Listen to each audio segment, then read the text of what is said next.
ورحمۃ اللہ وبرکاتہ۔ الحمد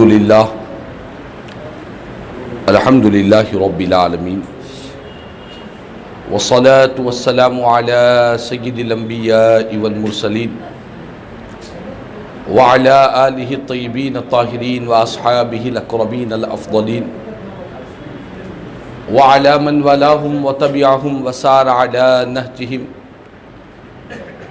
واستنى بسنتهم إلى يوم الدين، أما بعد، فقد قال الله تبارك وتعالى في شان عظمة حبيبه الكريم: أعوذ بالله من الشيطان الرجيم، بسم الله الرحمن الرحيم، إن الله وملائكته يصلون على النبي يا أيها الذين آمنوا صلوا عليه وسلموا تسليما، اللهم صل على سيدنا مولانا محمد وعلى آل سيدنا مولانا محمد وبارك وسلم صلاة وسلاما عليك يا سيدي يا حبيبي يا رسول الله صلی اللہ تعالی علیہ وسلم۔ معزز حاضر محترم سامعین اکرام،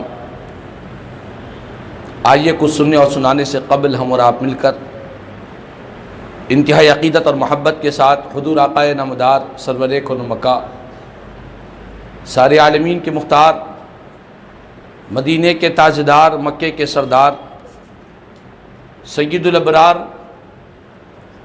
جناب احمد مجتبیٰ محمد مصطفیٰ صلی اللہ تعالی علیہ وسلم کی بارگاہ میں ایک مرتبہ محبت اور عقیدت کے ساتھ بآواز بلند درود و سلام کا نذرانہ پیش کر لے۔ اللہم صلی علی سیدنا مولانا محمد وعلی آل سیدنا مولانا محمد وبارک وسلم صلاۃ و سلاما علیک یا سیدی یا حبیبی یا رسول اللہ صلی اللہ تعالی علیہ وسلم۔ معزز حاضر محترم سامعین کرام، ابھی آپ نے آج جس موضوع پر ہماری گفتگو ہونے والی ہے اس موضوع کے متعلق سماعت کیا کہ اسلام میں پڑوسیوں کے حقوق، یہ آج کا ہمارا موضوع ہے۔ یہ موضوع اس لیے منتخب کیا گیا، آپ اور ہم جس محلے میں، جس بستی میں زندگی گزارتے ہیں، کوئی انسان بغیر پڑوسی کے دنیا میں نہیں رہتا۔ یہ پڑوسی کا جو تعلق ہے ہر انسان کے ساتھ جڑا ہوا ہے، چاہے وہ دنیا کے کسی بھی کونے میں رہنے والا ہو، مشرق کا ہو یا مغرب کا ہو، شمال کا ہو یا جنوب کا ہو، ہندوستان میں کا رہنے والا ہو یا عرب ملک کا رہنے والا ہو، فارن کنٹری کا رہنے والا ہو، یورپ کا رہنے والا ہو، کہیں پر بھی انسان زندگی گزارتا ہے تو تنہا نہیں گزار سکتا۔ انسان اسی بستی میں رہنا چاہتا ہے جہاں پر اڑوس پڑوس رہا کرتے ہیں۔ آپ کسی انسان کو جا کر کہیں کہ جنگل میں تنہا زندگی گزار، کوئی انسان تنہا اکیلا زندگی نہیں گزار سکتا۔ پڑوسیوں کی بہت بڑی اہمیت ہے، اگرچہ کہ وہ پڑوسی ہمارے رشتہ دار ہو یا نہ ہو، اگرچہ کہ وہ پڑوسی ہمارے مذہب سے تعلق ہو یا نہ ہو، کوئی غیر مسلم بھی ہے، کافر بھی ہے، مشرک بھی ہے، ہمارے مذہب کا بھی نہیں ہے، لیکن پھر بھی پڑوسی ہے، تو انسان کو اس پڑوسی کے ساتھ زندگی گزارنا، رہنا، بسنے میں آسانیاں ہوا کرتی ہے۔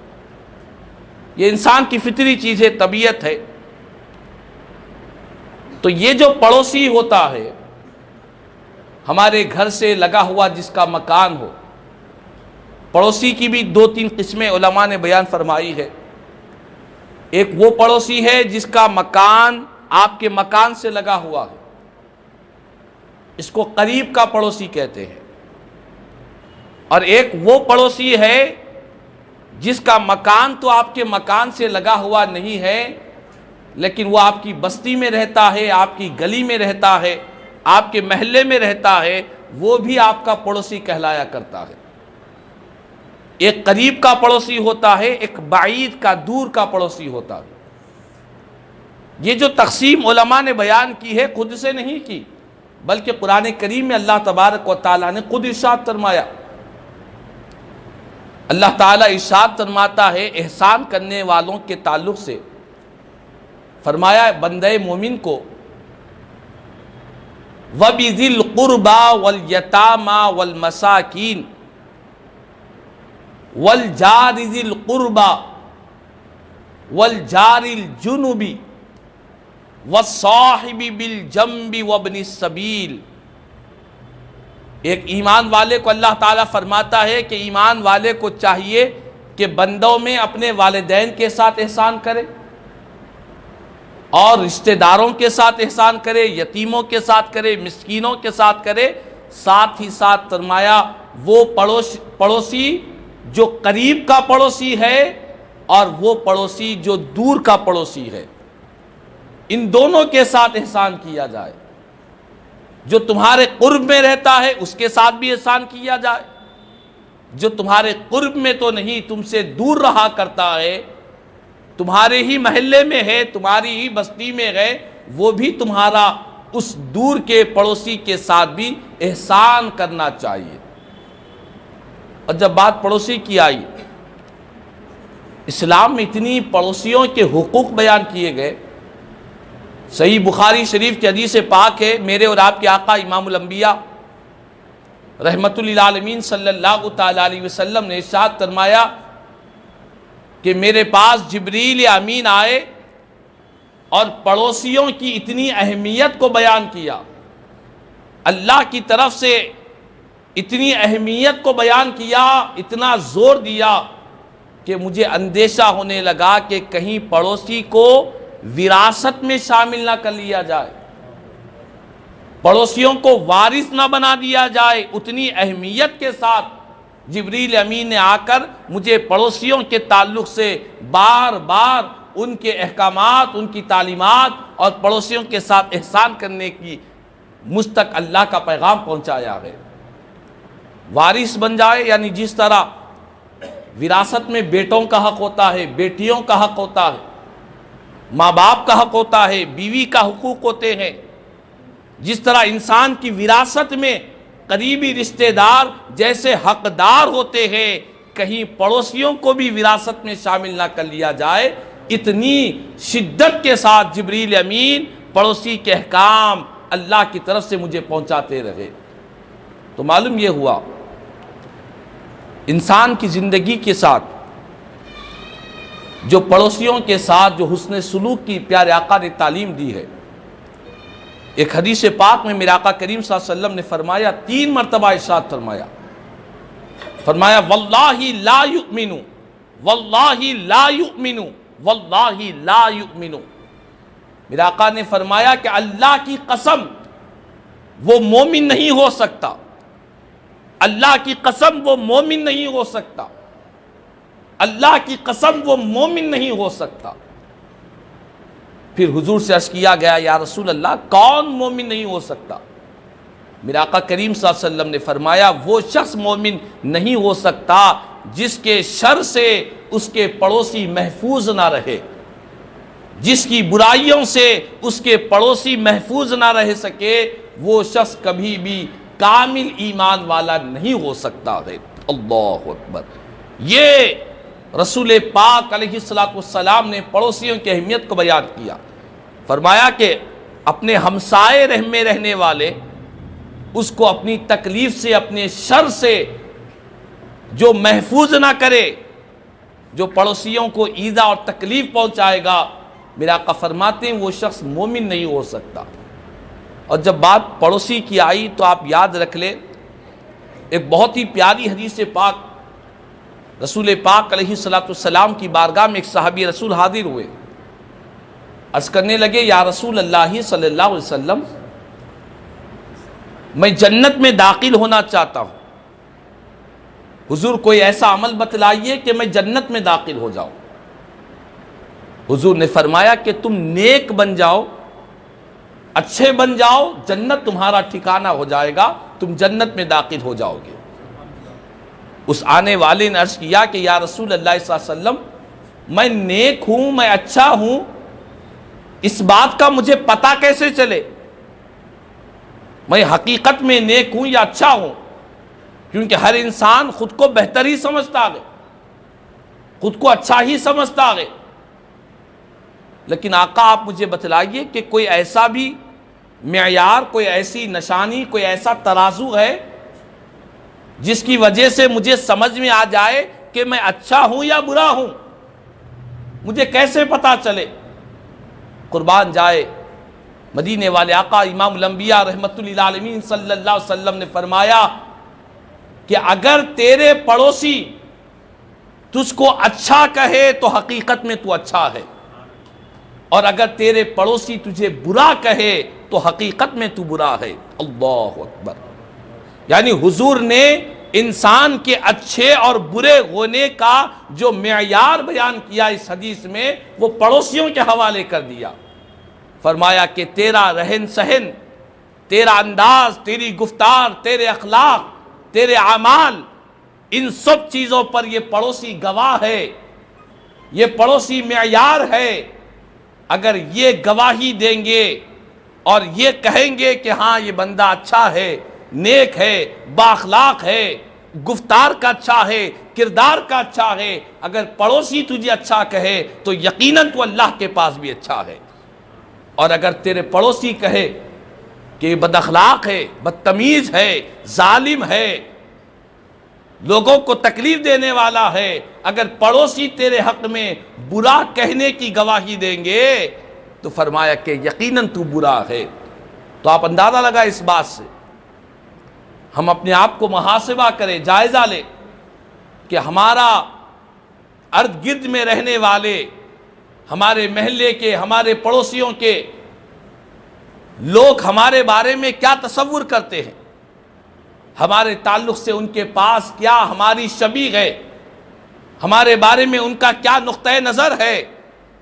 اگر ہمارے پڑوسی ہمیں برا کہہ رہے ہیں اور ہمیں نیک نہیں سمجھ رہے ہیں تو یقیناً ہمارا شمار نیکوں میں نہیں ہو سکتا ہے۔ تو اسی لیے بزرگان دین نے اپنے پڑوسیوں کو بہت اہمیت دی ہے۔ ہمارے بزرگان دین اکابرین کی زندگی کو ہم دیکھتے ہیں کہ وہ پڑوسیوں کی بہت فکر کیا کرتے تھے۔ سیرت کی کتابوں میں لکھا ہے کہ ایک بہت بڑے بزرگ جن کا نام حضرت عبداللہ تستری رحمت اللہ تعالی علیہ تھا، ان کا ایک پڑوسی تھا۔ اس پڑوسی کی بیت الخلاء کی ایک نالی میں ایک سوراخ پڑ گیا تھا، اور وہ سوراخ کا پانی ان کے گھر میں اترا کرتا تھا۔ چونکہ وہ غیر مسلم تھا، مسلمان نہیں تھا، غیر مسلم پڑوسی تھا، تو آپ نے اس پڑوسی کو تکلیف نہ ہو، اس کے ساتھ لڑائی جھگڑے نہیں کیے، خاموشی کے ساتھ صبر کرتے رہے، اس کی گندگی کو برداشت کرتے رہے۔ برداشت کرتے کرتے کافی عرصہ گزر گیا۔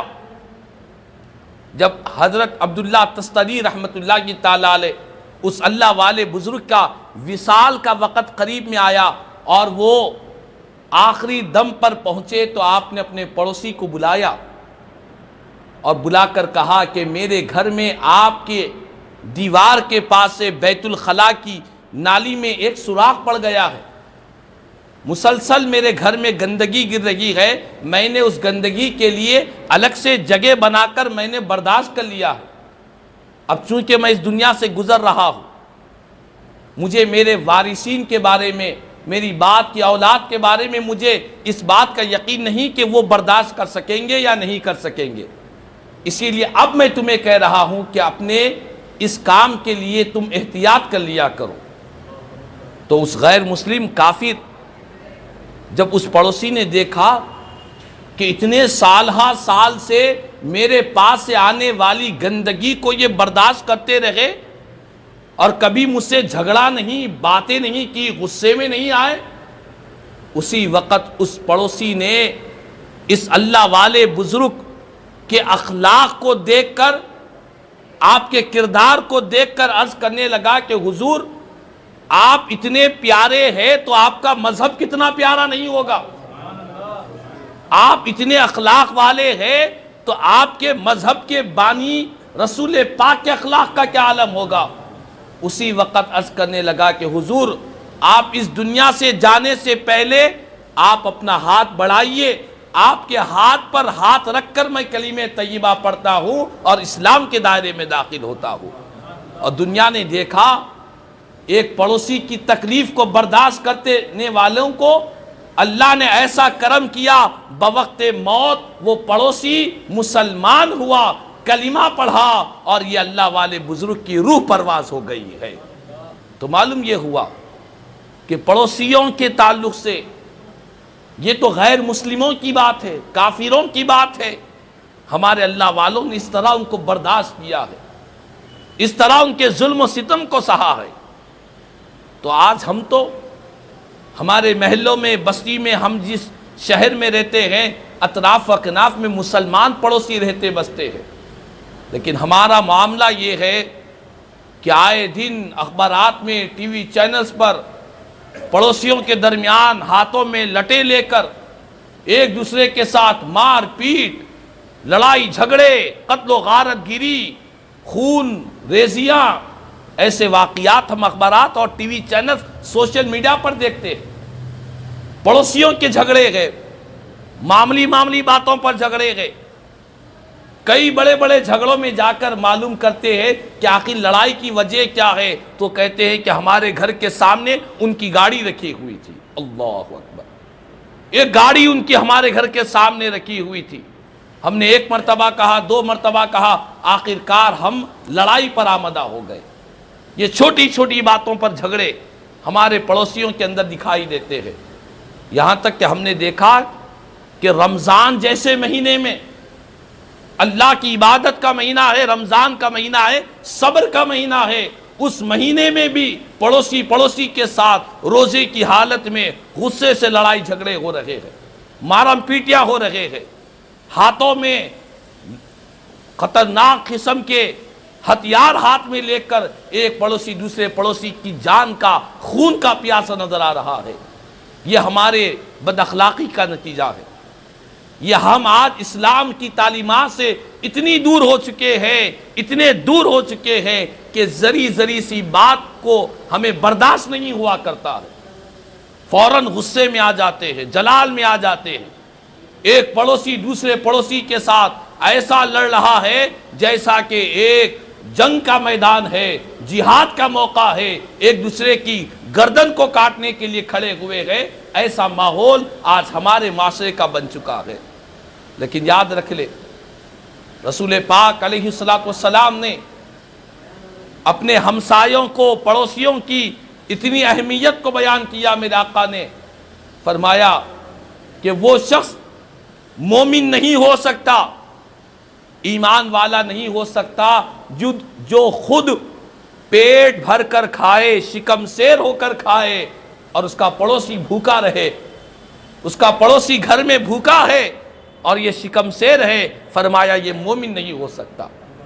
میرے آقا نے یہاں تک فرمایا اگر تم گھر میں کوئی شوربہ بناتے ہو گوشت کا تو اچھے خوشبو سے، گوشت کے پکوان سے، اس کی خوشبو سے اپنے پڑوسی کو تکلیف نہ دو۔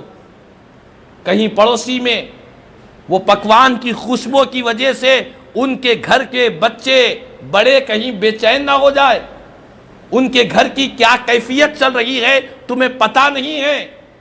اسی لیے میرے آقا فرماتے ہیں جب تم سالن پکاؤ تو اس شوربے میں پانی کا اضافہ کر دو تاکہ تھوڑا سا شوربہ اپنے کسی پڑوسی کو بھی پہنچا دیا کرو، اس کو بھی ہدیتاً تحفتاً پڑوسی کو سالن بھیجا کرو۔ صرف پکوان کی خوشبو گھر تک پہنچا رہے ہیں، کھانا اور سالن نہیں پہنچا رہے ہیں، میرے آقا نے اس سے بھی منع فرمایا ہے۔ تو بہرحال یہ اسلام کی رحمت بھری تعلیم ہے۔ آج ہم تمام کو چاہیے کہ اسلام کی تعلیمات کو ہم نہیں اپنائیں گے تو کون اپنائے گا؟ ہم مسلمان ہیں، ہم کلمہ گو ہیں، ہمیں اس پر فخر ہے، ہمیں اس پر ناز ہے، لیکن ہم اسلام کی تعلیمات سے اتنے دور، اتنے لاپرواہ، اتنے اجنبی بیگانے ہو چکے ہیں۔ اسلام ہمیں کیا کہہ رہا ہے، کیا بتلا رہا ہے، پڑوسیوں کے، ہمسایوں کے حقوق کیا بیان کر رہا ہے، ہم اسے اپنانے کے بارے میں کبھی وہم و گمان، کبھی خیال بھی نہیں جایا کرتا ہے۔ تو بہرحال پڑوسیوں کو ایذا رسانی سے، تکلیف سے محفوظ رکھے اور اپنی ذات سے اپنے پڑوسیوں کو نفع پہنچائے۔ ہمارے بزرگوں کی زندگیاں ملتی ہے، ایک اللہ والے بزرگ تھے، ان کے گھر میں بہت سے چوہے آیا کرتے تھے، گھر میں چوہے اکثر ہوا کرتے، گھر میں چوہوں کی وجہ سے بہت پریشان تھے، کبھی وہ چیز خراب کر دیتے، کبھی گھر کی ساز و سامان کو بگاڑ دیتے۔ تو ایک شخص نے آ کر عرض کیا کہ حضور اتنے چوہے آپ کو پریشان کر رہے ہیں، آپ ایک بلی کو پال لیجئے، سارے چوہوں کا خاتمہ ہو جائے گا۔ یا تو بلی چوہوں کو کھا جائے گی، یا بلی کو دیکھ کر چوہے بھاگ جائیں گے، آپ بلی کیوں نہیں پالتے؟ تو اللہ والے بزرگ نے کیا فرمایا؟ فرمایا کہ مجھے پتا ہے میں بلی کو پال سکتا ہوں، لیکن میں اس لیے بلی کو نہیں پال رہا ہوں کہ اگر میں بلی کو پالوں گا، گھر میں لاؤں گا، جیسے ہی بلی آئے گی تو سارے چوہے گھر سے نکل کر پڑوسیوں کے گھر میں داخل ہو جائیں گے۔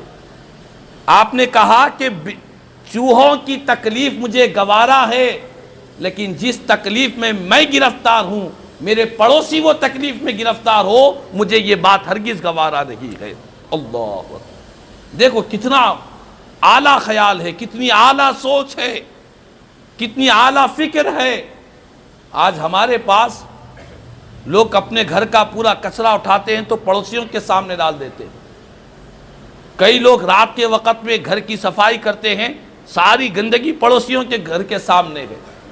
اب وہ بیچارہ تکلیف کو سہے، برداشت کرے، ہمیں اس کی کوئی پرواہ نہیں، ہمارے گھر کے سامنے سے گندگی نکل گئی، بس ہم سمجھتے ہیں کہ ہم کامیاب ہو گئے ہیں۔ لیکن یاد رکھ لے، اپنے شر سے پڑوسی کو محفوظ رکھنا ضروری ہے، اپنی تکالیف سے پڑوسیوں کو محفوظ رکھنا ضروری ہے۔ اگر پڑوسی، ہمسائے، اہلیان محلہ اور گلی والے، بستی والے ہمارے اچھا ہونے کی گواہی دیں گے تو مدینے والے آقا فرماتے ہیں یقیناً تو اچھا ہے، اگر وہ تجھے برا ہونے کی گواہی دیں گے تو یقیناً تو برا ہے۔ تو بہرحال پڑوسیوں کے، ہمسایوں کے اتنی تعلیمات، اتنے احکامات قرآن و حدیث میں بیان کیے گئے کہ اگر ہم اس کو پڑھتے جائیں گے تو ہمارا ایمان تازہ ہوگا اور ہمیں اپنے آپ کا محاسبہ کرنے کی ضرورت پڑے گی۔ تو خدا را ان پڑوسیوں کے جھگڑوں کو ختم کرے۔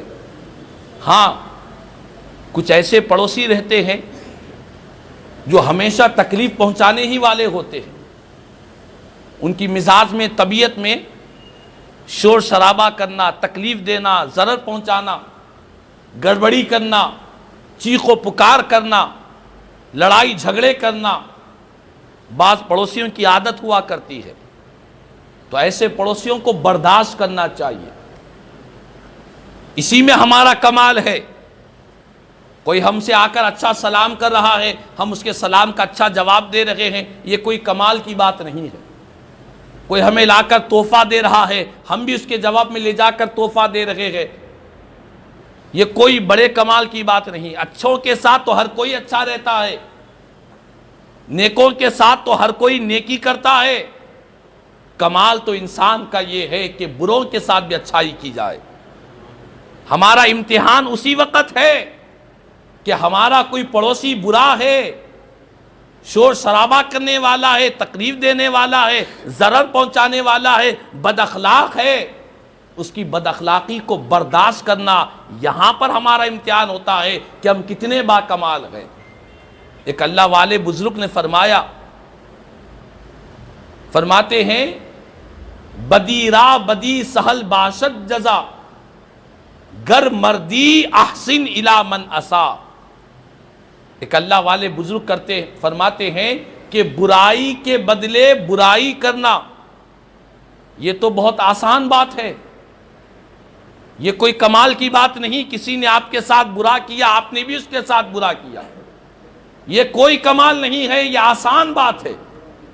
برا بات، کمال کی بات کیا ہے؟ تو اللہ والے بزرگ فرماتے ہیں اگر تو مرد ہے، گر مردی احسن الی من اسا، اگر تو مرد ہے، اگر تو باکمال ہے، اگر تو طاقت والا ہے تو اس کے ساتھ احسان کر جس نے تیرے ساتھ برا کیا ہے، جس نے تیرے ساتھ بد اخلاقی کی ہے تو اس کے ساتھ حسن اخلاق کا نمونہ بن جا، پھر دیکھ کیسا کمال ہوا کرتا ہے، پھر دیکھ کیسا معاملہ ہوا کرتا ہے۔ اللہ والوں کی زندگیاں ہمارے سامنے مشعل راہ ہے۔ ایک اللہ والے بزرگ کے پاس میں پڑوس میں ایک شخص رہتا تھا جو بہت ناچ گانا، شراب، کباب، اس طرح بے حیائی گناہوں میں پڑا ہوا تھا۔ رات ہوتے ہی چیخ و پکار اس کے دوست احباب کے ساتھ ملتا اور پڑوسی میں رات تمام شراب پیتا اور چیخ و پکار کرتا رہتا۔ وہ اللہ والے بزرگ پڑوسی میں تھے، بہت تکلیف میں مبتلا تھے، برداشت کرتے تھے، رات میں نماز پڑھتے، عبادت کرتے تھے، لیکن اس پڑوسی کی تکلیف کو برداشت کرتے تھے۔ ایک وقت آیا کہ حاکم وقت کو پتہ چلا کہ فلاں بستی میں، فلاں گھر میں ایک بدبخت کوئی راتوں میں شراب پیتا ہے، واویلا مچاتا ہے، چیخ و پکار کرتا ہے، گڑبڑی مچاتا ہے۔ تو وہ حاکم وقت نے حکم دیا کہ اس کو فوراً پکڑا جائے، جیل کے سلاخوں میں ڈال دیا جائے۔ اس کو پکڑا گیا، جیل کے سلاخوں میں ڈال دیا گیا۔ جب وہ اللہ والے بزرگ رات میں عبادت کے لیے کھڑے ہوئے تو اس کی چیخ و پکار کی آواز کو نہیں سنا، تو آپ کو فکر پیدا ہو گئی کہ کیا ہوگا پڑوسی کو، شاید بیمار ہو گیا ہوگا، آج اس کی آواز نہیں آ رہی ہے۔ آپ نے فوراً اہلیان محلہ سے پوچھا تو لوگوں نے کہا کہ اس کو حاکم وقت نے اس کے بدبختی، اس کی بدعملیوں کی وجہ سے اسے پکڑ لیا ہے۔ فوراً وہ اللہ والے بزرگ حاکم وقت کے پاس پہنچتے ہیں، کہتے ہیں کہ یہ میرا پڑوسی ہے، اسے رہا کر دیا جائے۔ اللہ اکبر۔ جب حاکم وقت نے دیکھا کہ اتنے بڑے بزرگ اللہ والے آ کر اس شرابی کی سفارش کر رہے ہیں، اسے چھوڑنے کے لیے کہہ رہے ہیں، تو اس حاکم وقت نے اسے بلا کر کہا کہ یہ تو جنہیں تکلیف دیا کرتا تھا وہ خود یہاں پر آئے ہیں تجھے رہائی کرانے کے لیے۔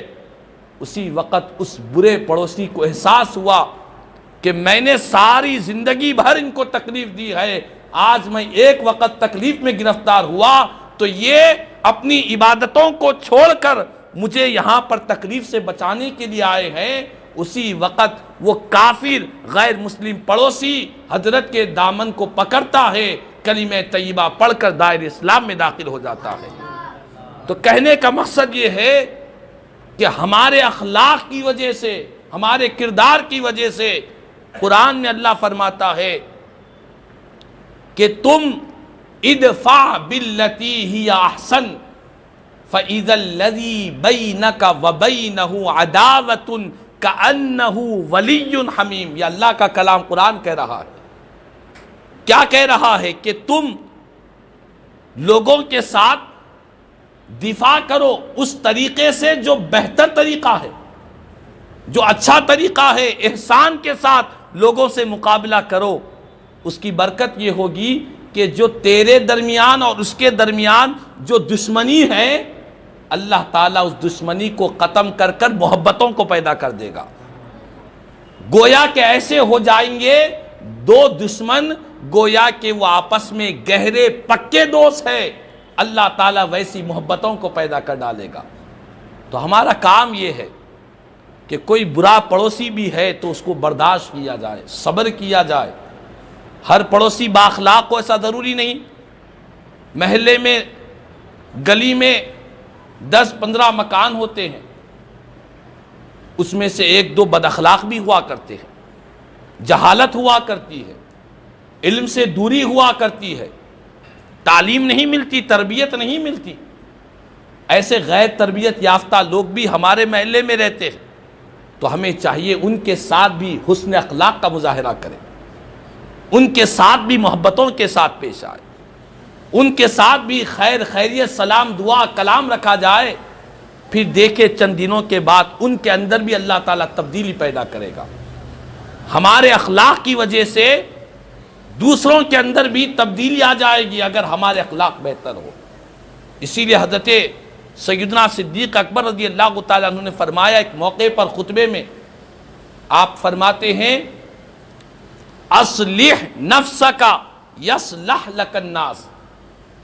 صدیق اکبر رضی اللہ تعالیٰ فرماتے ہیں کہ تو اپنے آپ کی اصلاح کر لے، لوگ خود بخود تیری وجہ سے لوگوں کی اصلاح ہو جائے گی، تیری وجہ سے لوگوں کی اصلاح ہو جائے گی۔ تو جب اپنے آپ کی سچی طور پر اصلاح کرے گا تو دوسروں کے اندر بھی اصلاح کا جذبہ پیدا ہو جائے گا۔ تو یہ انسان کو چاہیے، ہر بندہ مومن کو چاہیے، ہم تمام کو چاہیے کہ اپنے پڑوسیوں کے تعلق سے کینہ کپٹ نہ رکھے، حسد جلن نہ رکھے، عداوتیں نہ رکھے، دشمنیاں نہ رکھے۔ جو جس حال میں ہے ہمیں دوسروں کے مقام و مرتبے کو دیکھ کر حسد جلن پیدا نہیں ہونی چاہیے، بلکہ اگر کوئی کمزور ہے اللہ نے ہمیں طاقت دی ہے تو اس کی مدد کرنا چاہیے۔ کوئی پریشان حال ہے، پڑوسی بیمار ہو جائے تو حضور نے فرمایا اس کی عیادت کی جائے، یہ پڑوسیوں کے حقوق ہے۔ پڑوسی بیمار ہو جائے تو اس کی عیادت کی جائے، اگر پڑوسی کا انتقال ہو جائے تو اس کے جنازے میں شریک ہو جائے، یہ میرے آقا نے تعلیم دی ہے۔ تو اس لیے پڑوسیوں کے ساتھ ہمیشہ اچھے تعلقات، محبتوں کے تعلقات ہمیں رکھنا چاہیے۔ اللہ تعالیٰ سے دعا ہے کہ اللہ تعالیٰ ہم سب کو کہنے سننے سے زیادہ مجھے اور ہم تمام کو عمل کی توفیق عطا فرمائے۔ پڑوسیوں کے ساتھ اسلام کی جو پیار بھری، حکمت بھری اور محبتوں بھری تعلیمات ہے، اللہ پاک ہم سب کو اپنانے کی توفیق عطا فرمائے۔ کہنے سننے سے زیادہ مجھے اور ہم تمام کو عمل کی توفیق عطا فرما۔ آمین ثم آمین۔ خدا الحمدللہ رب العالمین وما علینا الا البلاغ المبین۔